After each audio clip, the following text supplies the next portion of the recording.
নারী, ওয়ালিউল্লাহ আকন্দ। পবিত্র আল কোরআনের নারী শব্দটি এসেছে 23 বার, আর নর শব্দটিও কম নয়, এসেছে 23 বার। আর 23 দুগুণে 46 ক্রোমোজোম সংখ্যা তার। জ্ঞান বিজ্ঞানের অপরূপ সৃষ্টি, হে বিস্ময়কর। সূরা ইয়াসিনের চমকপ্রদ বর্ণনায় আল্লাহ মহান বলেছেন, যিনি উদ্ভিদ, মানুষ এবং আমরা যাদের জানি না, তিনি প্রত্যেককে জোড়ায় জোড়ায় সৃষ্টি করেছেন। তাই তো জেনেছি এখন সর্বত্রই নর আর নারী।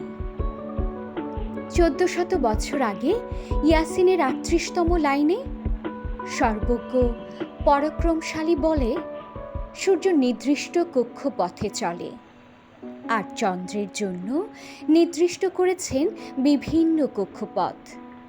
মহাশূন্যে যা কিছু নিজ নিজ কক্ষপথে করে সন্তরণ। মানববিজ্ঞান গবেষণা যা আবিষ্কার করেছে এখন, সকলই শূন্য আর মহাশূন্য। ইসলাম নারী জাতিকে দানিয়েছে ব্যাপক সম্মান। স্বামীর বাড়ি কিংবা বাপের বাড়ি সবখানিতেই নারী দাবিদার, হকদার। অতঃপর সংবিধানের 18 অনুচ্ছেদে নারী পেয়েছে এক্সট্রা অধিকার। সম্রাট নেপোলিয়ন চেয়েছেন সুস্থ এবং শিক্ষিতা মা। সুন্দর জাতির জন্য নারী প্রভাকর, নারী কল্যাণকর।